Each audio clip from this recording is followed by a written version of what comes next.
Why'd you have to go and make things so complicated? Thanks. Yeah. Oh, I've been recording.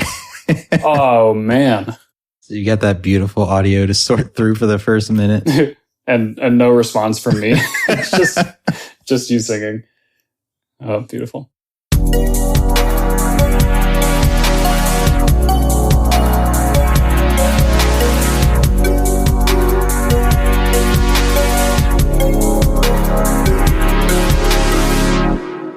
Hello, and welcome to the Interstate Gamers Podcast. I'm your host, Kevin, aka KSlugs.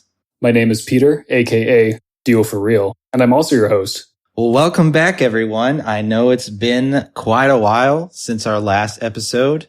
Apologies, but life gets in the way. Things happen. We had another episode planned, but things came up, and so we had to rearrange our schedule a little bit. So it just kind of got a little crazy in there. But you know what? We're back for the 57th episode.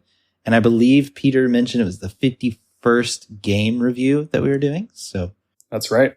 So we're on the other side of 50 now. Getting old. We're getting up there, man. We've been doing this for way too long. Can't wait till retirement, Get the pension from a good old US government. Yep, for sure. So if you haven't read the title already, which I'm sure you might have, maybe some of you just don't, and you just say, "Oh, new Interstate Gamers, episode," and then you just click play. But what is the game that we have today for the fans today? This one is what some people might refer to as the other James Bond game for the Nintendo 64. This is The World Is Not Enough.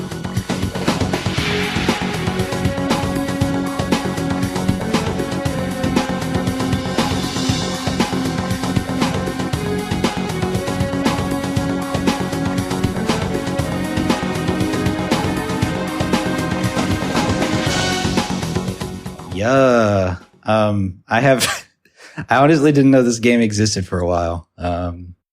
So in terms of like my backstory and experience with the game, that's going to be it. I think I noticed, I think the first time I saw this game, it was, I think in the store somewhere, and I was like, oh, Peter likes 007. So I think I bought it for you. And then I gave it to you. That's right? Yeah, I think it was Christmas of 2018, I want to say, or maybe it was 2019. The years kind of blur together, but yeah, I remember you told me pretty much that story, and which I thought was funny because it was kind of similar to my experience. Like I never played this game before, but I would hear about it and then forget about it, and then like years later I would remember it again. So when you got it for me, I was like, oh hell yeah! Now I have the opportunity to play as I said, the other non-GoldenEye James Bond game on the N64. And here we are, we decided to do it for the podcast because we thought it'd be fun. We never reviewed GoldenEye, but we did review Perfect Dark, which is the spiritual sequel to GoldenEye in many ways. But yeah, now we have The World Is Not Enough, which has some interesting backstory behind it as a game. Yeah, I was going to say, when you said the spiritual sequel to GoldenEye, I was going to say this is the actual sequel to GoldenEye. I guess that's true. I don't think the two movies that they were based on are related, really. No. They're not like sequels necessarily. But yes, this is the one that came after the other one. So yeah, The World Is Not Enough, named after the James Bond movie, which came out in 1999. This game came out in fall of 2000, I think October 2000. Meanwhile, Perfect Dark, developed by Rare, came out earlier that summer. So Perfect Dark came first by a few months. Oh. This game was developed by Eurocom. At least this N64 version was, because there was also a PlayStation 1 version, which is apparently not as good. So we won't be able to speak to that because we didn't play it. That one was developed by a different developer, but this one was devved by Eurocom and published by EA Games back when their slogan was EA Games, challenge everything. So yeah, we definitely challenged this game, and it challenged us, it sounds like. We'll get into that a little bit later. Yeah, so Rare, the company that developed GoldenEye back in 97, or that's when the game came out anyway, they lost the rights to the James Bond intellectual property between then and this point. So Eurocom, this other developer, dubbed it under EA. And meanwhile, Rare was like, well, we still want to make another game with that same engine, but now we can't make James Bond. So they came up with Perfect Dark instead, and the whole original sci-fi storyline thing that we know and love today. So yeah, this game exists in a pretty interesting spot because, obviously people are going to compare it to both of the more famous games that came before it. I certainly will be comparing them today because I love both of those games. And so this one has if you expect it to be at that same level, then it's got very big shoes to fill. Yeah, for sure. I don't really have that same level of comparison with it. I kind of just, for me, it was kind of objective because I don't have a lot of experience with GoldenEye, and I have the experience of the episode that we did for Perfect Dark with Perfect Dark, and that's pretty much it. So I don't have as much at stake for this game. So I do know how they performed and played in each of those respective games, but it doesn't factor too much into my score, I would say. Yeah. Well, that's good for us getting, diverse viewpoints. Yeah. Speaking of which, why don't we go ahead and get into the meat and potatoes? Let's do it. Why don't you kick us off, okay, brother? All right, I will. So the gameplay. One thing I noticed right off the bat versus, I guess I will go ahead and make a comparison to GoldenEye.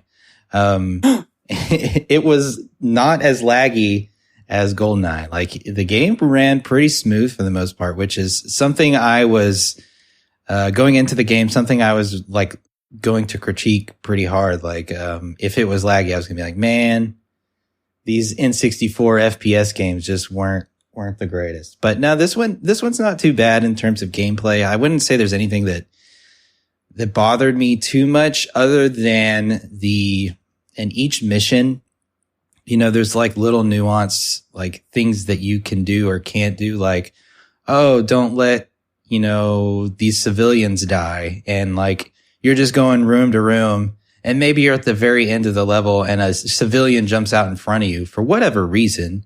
And you shoot the civilian, level over and you have to restart. Yeah. And you're like, oh my God, I wasted that entire time. And to something so small, there are very many small things like that. There's also stealth missions and things like that could ruin your level just from something silly or stupid. So I would say that was very annoying. Yeah. And especially when you can't save or go back to a checkpoint, it just got really tedious.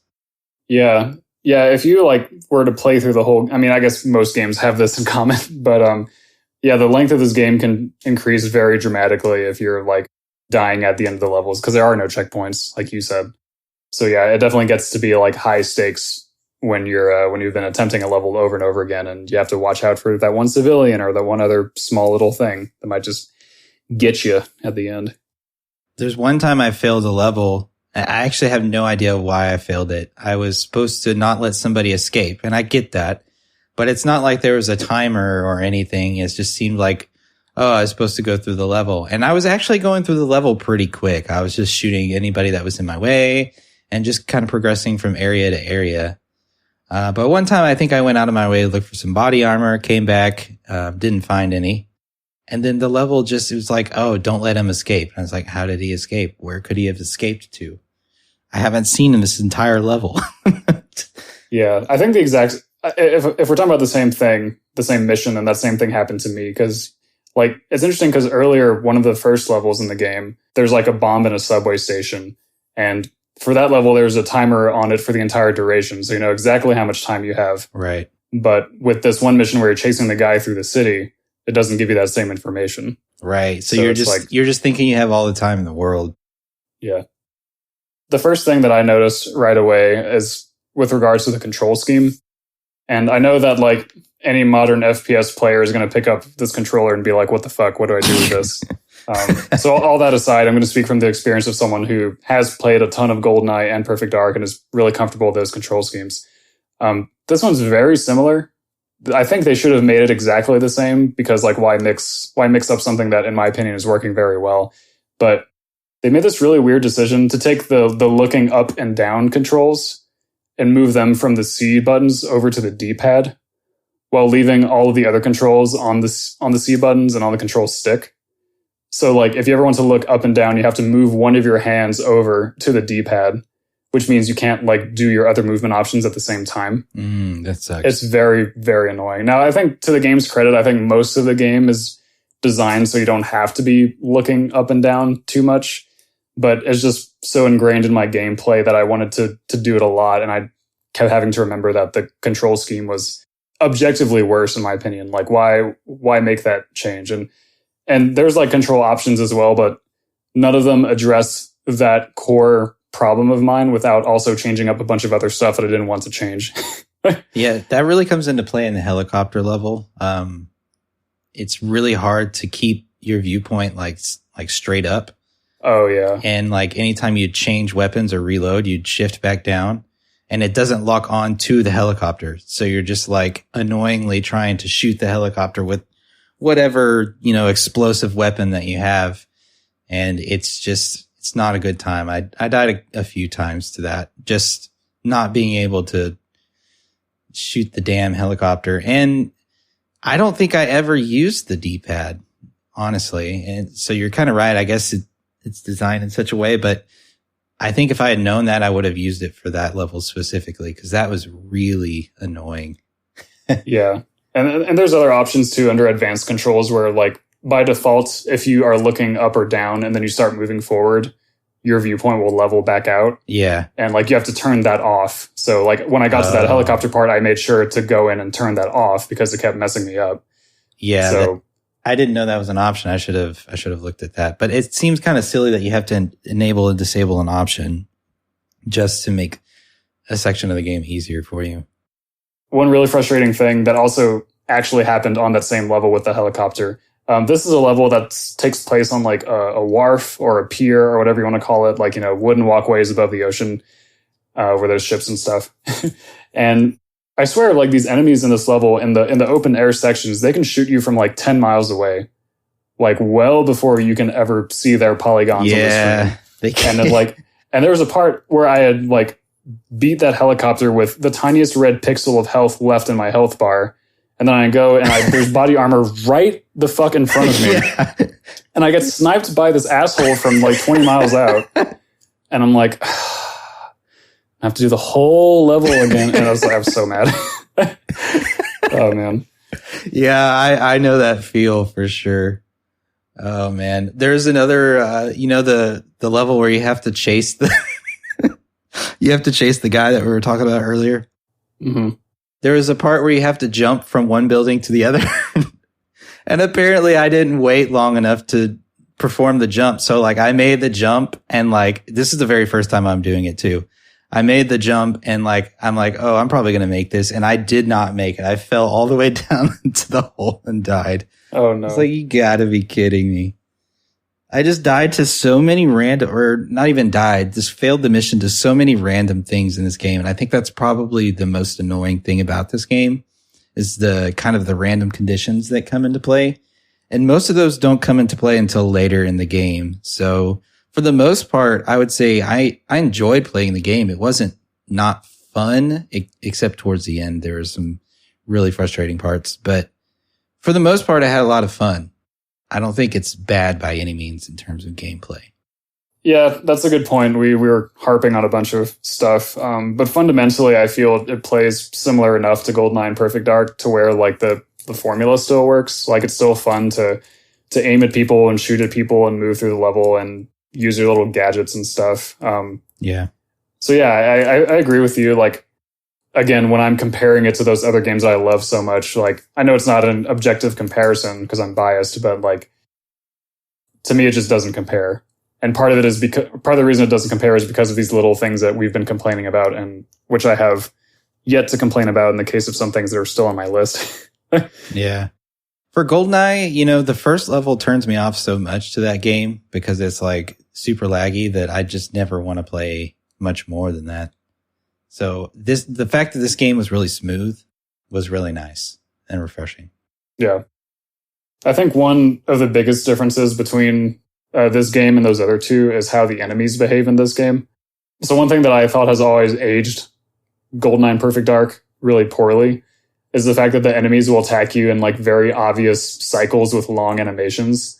So they'll stand there and then they'll like swivel up their gun, fire at you like a burst or two, then put their gun back down, and then kneel to the ground, and then do the thing and get up. And there's this really obvious cycle that makes it very easy to exploit them. And whenever you shoot them, like most of their injury animations take a really long time too. So while they're doing that, you can just, pump them full of lead. But in this game, they behave more like enemies in more modern shooters where they're kind of like always aiming at you and they can kind of shuffle back and forth and they don't have these really long animations. And they take way more hits too in general, which adds to the difficulty in some sense. But I found that to be a very interesting difference because like it felt to me like a much more modern first-person shooter, if only because of the way that the enemies were behaving. And I think like if there's other people like me who have played a lot of GE/PD, and then they go to this game, I think that'll be like a really big gameplay thing that they'll notice. Yeah, it was something I kind of noticed too. I mean, they come out of nowhere. Like, I will be like, I'll turn around and like, I won't see an enemy there. And I'll go forward and try to shoot an enemy that's in front of me. And then I'll be getting shot from behind and I'll turn around and there's somebody shooting me. And I'm like, where did you come from? Yeah. Oh my God. It was, that was kind of annoying in the submarine level. I was like, yeah. Where did you come? Because they'll sound the alarm and then all of a sudden there's a guy behind you just like wailing on you. And you're like, what the heck? I just looked behind me. But yeah, the AI is not terrible, not great. I would say, I wouldn't say modern, but it is definitely not as aged as, the AI and those other games that you mentioned.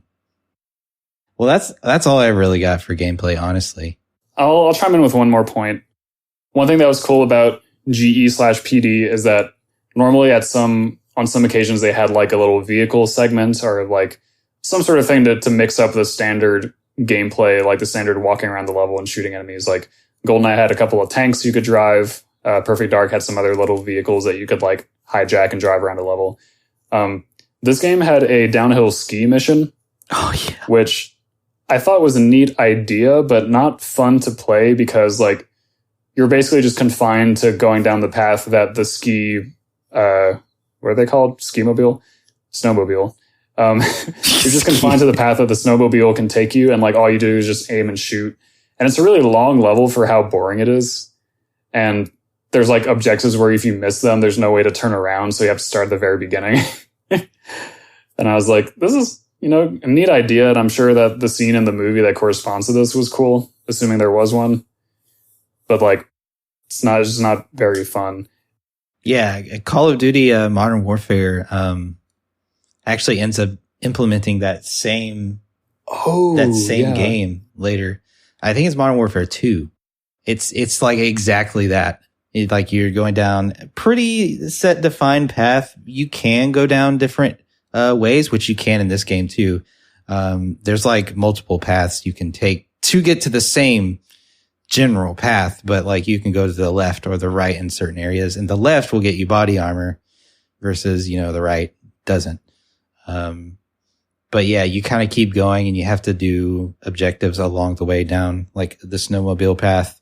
So I thought it was interesting that I really enjoyed that level. Honestly, it was a nice, mix of pace, I guess. And I will say it was kind of like annoying to try and reach cause the only objective that you have in that mission is to shoot, blow up these towers or something like that.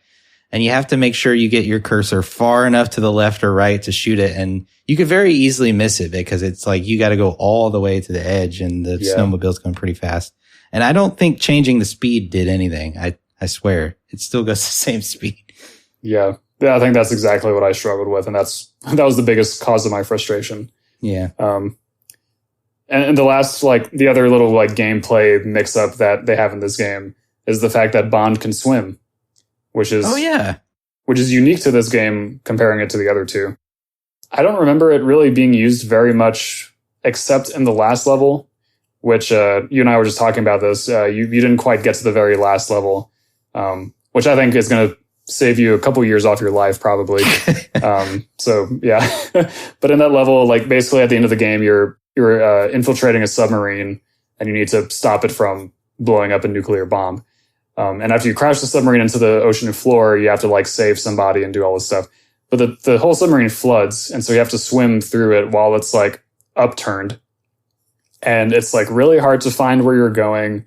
The swimming controls, I guess they get the job done, but basically like water levels in these 3D games are usually not the best because they don't like build the control scheme around it. Right. And that's exactly what happens here. And also the level itself is just designed in such a way that it's really hard to tell where you need to go. Like there's a lot of trial and error involved. It took me only 2 attempts, and I am shocked that it only took me 2 attempts to beat this level. Like I thought for sure I was going to be there for like 2 hours, and I was about ready to give up. Or I was prepared for the possibility of having to give up. Yeah. And I think it's only through the grace of Bond that I didn't. Grace of Bond. So yeah, you can try it if you want to later. You can tell me if you agree or disagree. But yeah, I will say that the idea of the swimming was cool, and it's a cool like final mission because of how different it is from all the rest. But boy, is it frustrating. Yeah, I'll definitely have to try that out. There are some other areas that you can swim in the game, but they're not really significant enough to really document, honestly. Also, before we finish up this section, I at least played on the lowest difficulty the whole time. Yeah, so did I. Yeah, I think I went back and did the first level on the hardest difficulty because I thought it was kind of a fun level and I just wanted to try it. But otherwise, like, if I were really into this game, I might go back and try it on harder difficulties. But I'm not really compelled to do that. Not when you have Perfect Dark. Jeez. I know, dude. Like, why would I ever go back? So, yeah, anyone who's listening, if there's any Epic gamers who have been like, oh, this game really, it really shines when you play it on the highest difficulty. Forgive us for not getting to that point. Yeah. I was kind of just trying to give a feel for the game rather than be an Epic gamer. Yeah. Because I didn't want to like get halfway through the game just to be an Epic gamer. Yeah. And we still had some struggles anyway. So, it's not, like the easiest game in the world. So that's going to wrap it up for gameplay, I think. So why don't we go ahead and give our scores? I'll go first. I gave it a hot, fresh 76. 76, not too bad. You're close to me. I gave it a hot, fresh 7T. 7T. Yeah, I think the game in general is still pretty fun. I don't think it did a lot of things. Well, I mean, there's a lot of nuanced things that were kind of annoying, and I would say, I guess they're wrong, but it wasn't bad, like we've mentioned, so. Yeah. I agree. Fundamentally, not a bad game at all. Right. Fun to play, and I definitely recommend trying it out in terms of gameplay. But moving on to everyone's favorite section, aesthetics. Aesthetics. So the visuales, Pete Boy, what you got for us? So, I've played a lot of retro games, and I still do a lot of retro gaming, so I'm not always the one who's most concerned with, like, getting the hottest, freshest ray tracing GTX, RTX, F-Zero GX on my computer. Right. But having said that, I go back and I play games like this that I've never played before, but are from that older era, and I'm like, is this really what they looked like? Like, when I don't have the nostalgia goggles, I look at this game and I'm like, man, I don't find this game to be very good looking at all in a lot of ways. I don't know. It's just a lot of the areas and the levels and the things in the game, like they feel very like blocky, like way too crisp and blocky. Yeah, that's to be expected though, right? Yeah. But like just the color choices or the textures, like something about it just kind of struck me as being not very pleasant. And I wonder if I looked at GoldenEye and Perfect Dark with fresh eyes, if I would think the same thing.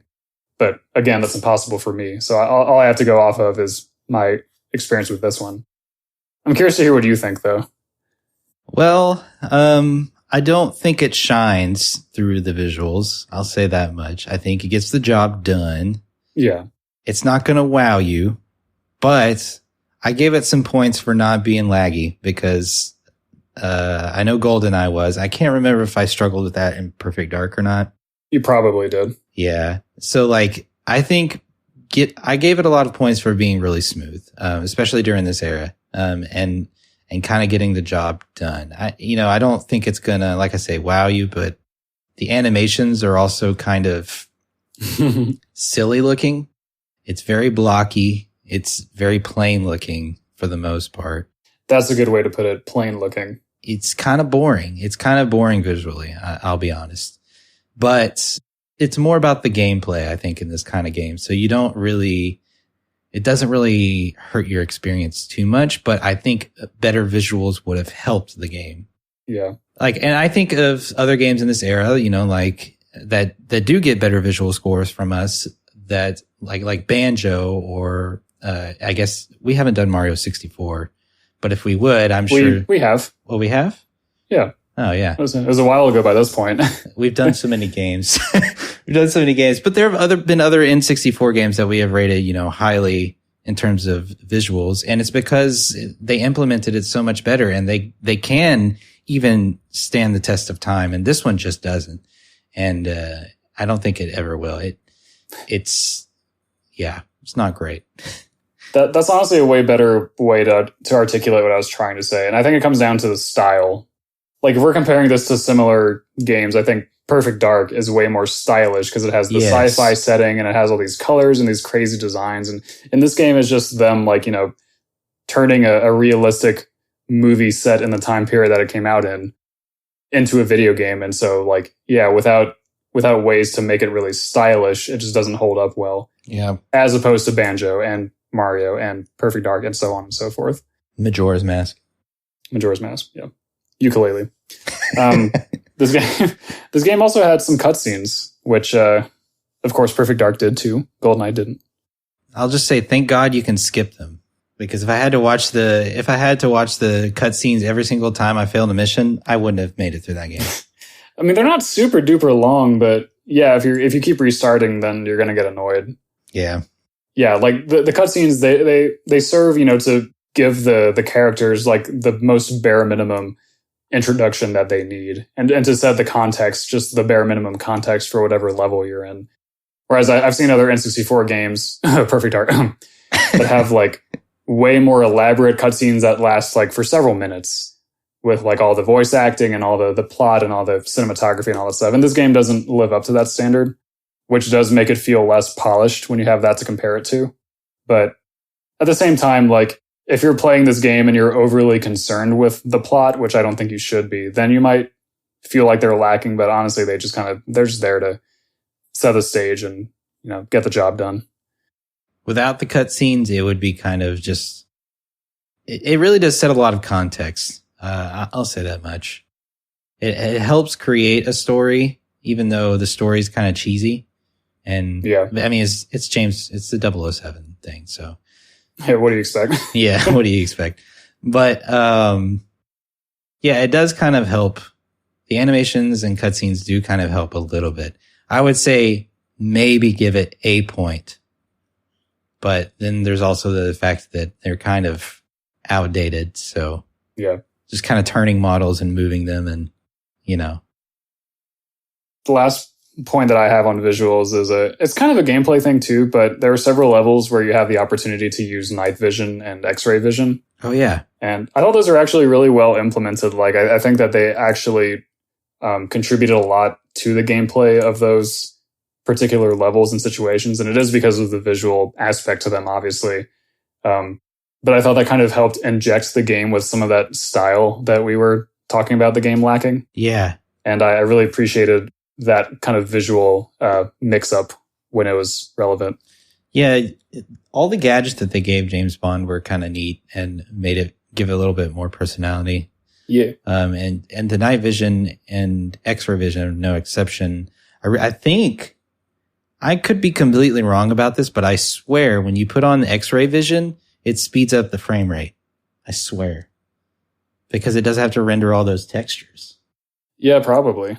It felt a little bit, I mean, the game was already pretty smooth, but it felt like it was running at a crisp frame rate there. I could be wrong.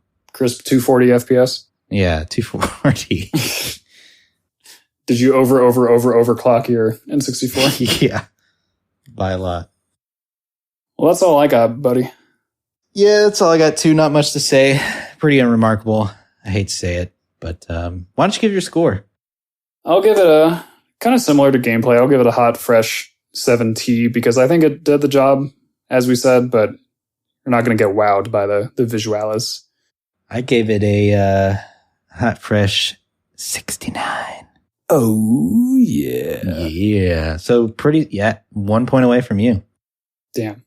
I should have given it a 69 to be the funny guy, but my self-imposed scoring rules don't allow that, unfortunately. So Right.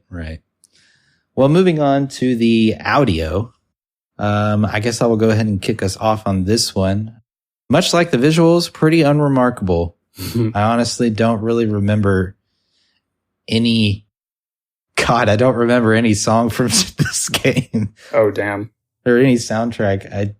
If there was one, it was probably so quiet. Of course, I'm running this game through my, monitor speakers, so that could be a reason. But pretty unremarkable in my opinion. It doesn't stand out. They had some, they had voice acting, which I thought was pretty cool. Not many games had that during this era, if I'm being honest. So I think you give some points for that. Yeah, I would agree. It's not the best, but I think it for this time period, it does pretty well. And then, as we all know, I love the sound effects. Unfortunately, sound effects weren't too remarkable in this game, I'd have to say. Maybe shooting the guns and things like that. But maybe sometimes when you turn a corner and it's Bond. It's kind of cool. Bond is here. But in terms of any unique sounds, it didn't seem like there was any. I know that there are some people, at least nowadays, who are really into their gun shooting sound effects. They're all experts in how guns should sound or how to make a good gun sound effect. I'm not quite at that level. So I don't know if these gun sounds are good or not by those epic gun sounding standards. But in general, I agree with everything that you just said. The voice acting I thought was interesting because I think so none of the characters are voiced by the actual actors, I learned. Oh. Not that I would have been able to tell because I'm not familiar with any of the way that their voices sound really. But I thought that Bond I thought sounded decent. Some of the other people that work with Bond and MI6, I thought they sounded decent. But all of the villains I thought just sounded terrible. People putting on really bad accents. Yeah. Hopefully that is the case and I'm not bad-mouthing someone's actual accent. Yeah. That'd be pretty embarrassing. But it's just so funny when Elektra's I could have given you the world. It's the world is not enough. The world is not enough. Oh my God, he said it. He said the game. But yeah, I thought that the split of villains sounding really goofy and the good guys generally sounding okay was kind of funny. Yeah, the voice acting not going to win any awards, but it did add to the experience. It was at least entertaining, in my opinion. Oh, or when you go and save Christmas from the submarine. Oh, James. That's oh, you got to be kidding me. Yeah. Oh, man. I want to get back to the music briefly. So there's exactly 2 songs I remember. One of them is the main menu theme, because I heard that quite a bit, as you might imagine, which also was reused in some levels, which I thought was kind of a bummer. I think I've heard a couple games do that, and it always just strikes me the wrong way. That just sounds like rushed development to me. You know what I mean? Well, maybe they're this is our song. This is the best song we have, and it's going to get even better in this level. It's going to fit so well. You just wait. And it fit well, but so I guess they were right. But it still seems that a missed opportunity. But anyway, I did quite like that song, and then actually the song from the stealth mission, sneaking around the mansion. I remember that song a lot because it had this really cool female vocal that would come in and out of the song, which made it unique among the entire soundtrack. And I thought that was pretty cool. But one thing that's interesting is I don't remember them using too much of the dung da da dung dung dung dung dung da da dung dung dung da da da da da da. Maybe you expected it. I don't know. Well, GoldenEye used the absolute shit out of that riff. Every single level had some variation of that. And maybe they just decided not to do that in this game for some reason, or maybe they didn't get the same rights to the music. I don't know. Yeah, I don't know. Interesting little trivia difference. But yeah, generally I didn't think the audio was too remarkable. Yeah, I think the speakers on my monitor kind of harmed the experience. Yeah, I probably should have gone with something a little bit better, but sounds like I wasn't too far off the mark anyway. So, dude, you didn't hear that one really low bass frequency in that one song? Oh my God, it's brought the whole thing to a whole nother level, man. Yeah. Well, I guess that's going to do it for our audio section. I'll go ahead and give my score. I gave it a 63. A little bit lower this time. I gave mine once again a hot, fresh 70 because I felt pretty similar to the visuals. Got the job done, but nothing too crazy. Yeah. We're still pretty much in agreement. Yeah. Moving on to content. Pete Boy, your favorite section. What you got? Good old content. I can't believe it's been so long since I talked about content. I feel like like I'm back where I belong. So good friend, howlongtobeat.com. I know them very well. They've been doing all right since pandemic, thankfully. Thank God. They said this game would take about 6 hours for like the minimum completion. I feel like it took me more like 8 to 10. Yeah. So, which I think is a pattern. I feel like I've been taking longer on these games than HLTB tends to say. So maybe I'm not that epic of a gamer. I don't know. Yeah, maybe people are like, oh, I'm an epic gamer. Of course it only took me 5. Yeah, or like I've played this game 5 times and it took me 5 hours. But anyway, yeah. not the longest game, not the game that's packed the most full of content, which I think works out well because, looking at all these other categories that have gotten like decent to mediocre scores, it's not like you want to be playing a game of this decent to mediocre quality for all that long, in my opinion. So I think actually the length of the game works out. Yeah. There are 14 missions. And as we said before, like if you know what you're doing, they're not going to take very long at all. But there's definitely the possibility to like die at the very end or fail the mission for some other reason, which can make you be playing those missions for a lot longer. The storyline, something that we often talk about in the content, it's a James Bond movie and, villain trying to destroy Istanbul with a nuclear bomb or something like that. Your everyday, you're just your usual Tuesday morning briefing. But like in this game in particular, there's like a lot of this character is involved with this character who's involved with this character and so on and so on and so on and so on until you get to the guy who wants to blow up the nuclear bomb. And it's like you just have to take all these steps between all these other people to get there. So at some point I just kind of checked out and like stopped trying to keep track of everything and just accepted the fact that I was going to save the world and that was going to be the end of it. Or well, not the end of the world, actually. But yeah, the point is, in my opinion, the storyline is whatever. I don't really think it's worth paying particular attention to or even playing the game for the sake of the story. I think you're definitely going to be playing the game for the gameplay. Yeah. I would definitely agree with that. It's like kind of, I think if you really like this game, you really like the arcade style of like playing the game. You like the uniqueness of the levels, but overall the gameplay is pretty straightforward. And I could see it having high replayability if you enjoy the game because due to its short nature. You can't save unless you have a memory pack, which is kind of a bummer because a lot of games don't require that. Oh, yeah. During this time of gaming. So that's kind of a bummer. But yeah, overall, it's just pretty straightforward. The story's okay. From what I hear, the multiplayer is just a little bit less than GoldenEye. So I'm going to take Pete Boy's word for that. I know he hasn't mentioned it yet, but damn, dude, you're just stealing my thunder. I know. But just a comment on that. I just don't think there's really anything that stands out. I think it's a solid game. Like you said, you play it for the gameplay, and there's not much more to it than that. It doesn't have a lot of substance, so it's no Perfect Dark by any means. I mean, come on. More like Imperfect Dark. Yeah, to comment on the multiplayer briefly, I did summarize it to Kev as being like very similar to GoldenEye's, but with some less customization options.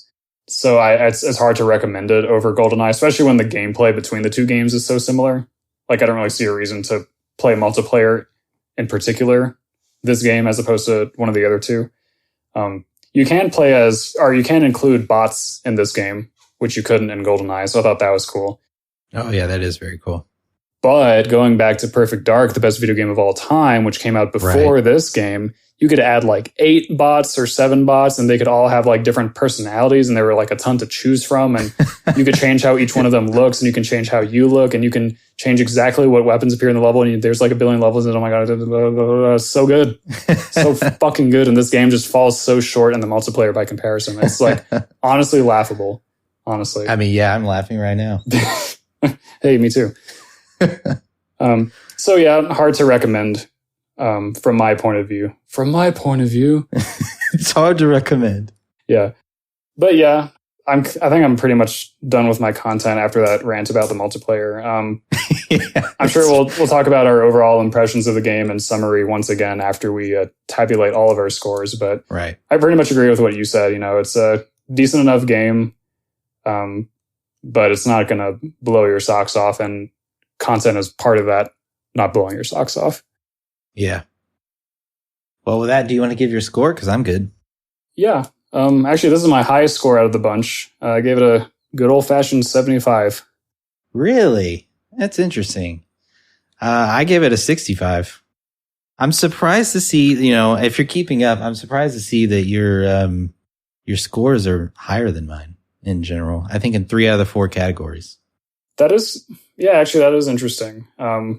Especially because I have these other better games that I keep comparing it to, but somehow I still gave this game higher marks than you did. But not by too much, except for maybe content. That's a decent difference. Yeah. I guess with content, like I said earlier, the content seems appropriate for a game of this quality. Right. So in that sense, I almost rate it higher than I do the other categories because it seemed like the content did more right than the other sections did right. Right. I don't know. That's kind of my weird logic behind it. Sounds good. Well, we'll do the number crunching and see where this game turns out. So we'll be back after these few short messages from our sponsor.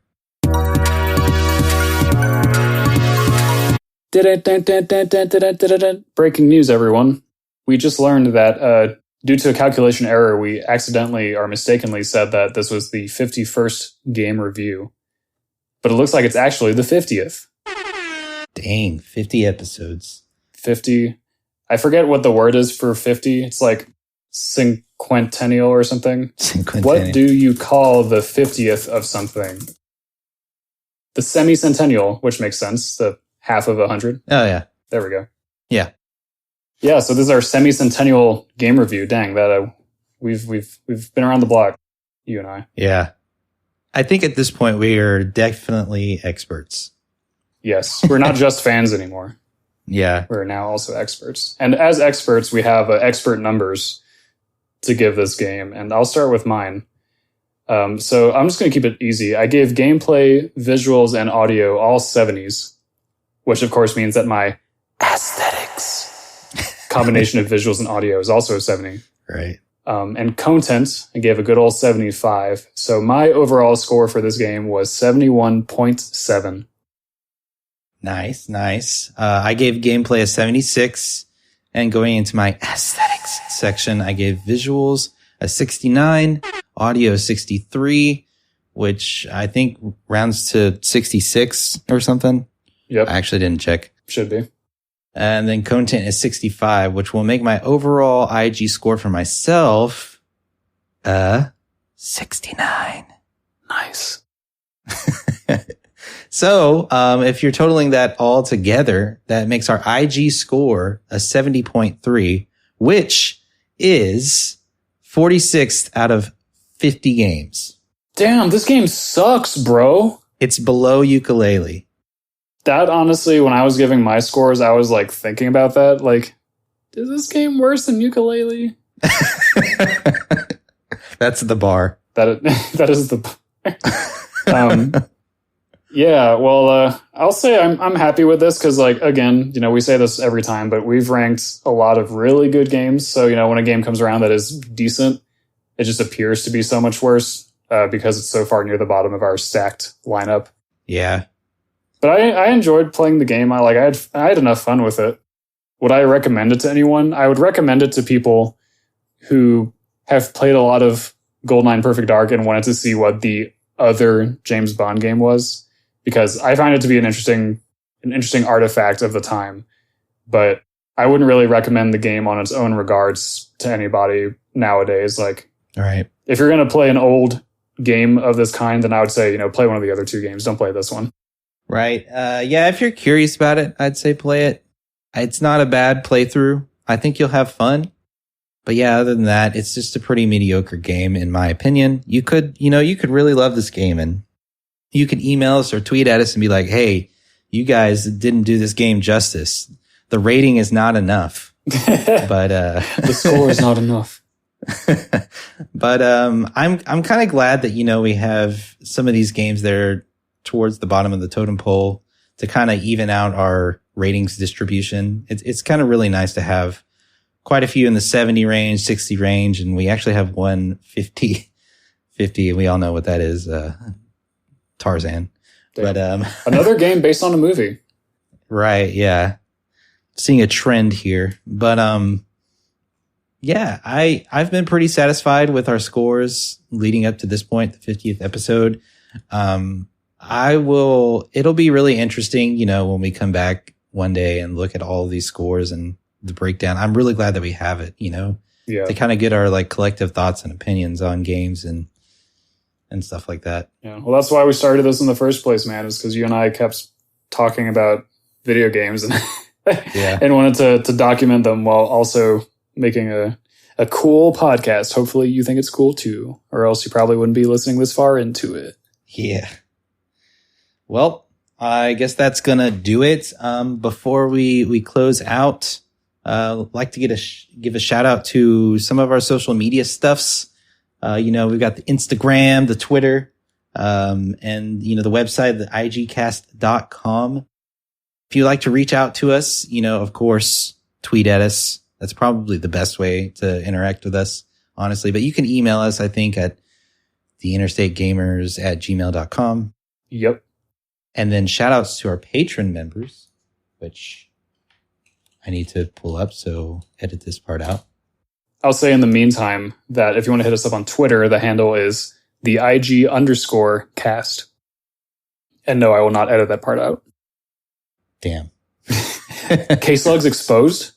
Shout outs to our patrons, our loyal supporters, who have been with us through and through. Justin Probst, Z-Link, and Rybread, the loyal supporters that have kept this podcast running for, quite honestly, years at this point. We've been able to kind of go through and not really have to pay any operating costs. It's paid for itself, so that's really nice. We don't have a lot of operating costs, but it is nice to get those covered. So we really appreciate you guys and could not thank you enough. I agree, man. Thanks again. Y'all are the best. Well, with that being said, B-boy, K-boy, I guess that is goodbye until we'll talk. I'll talk to you the next time we do an episode. Great. I'll see you in 2 years. Yeah. All right. Thanks for listening, everyone. Love you too.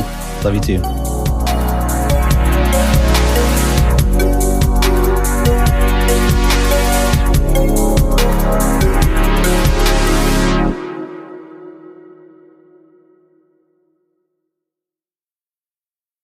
Nice.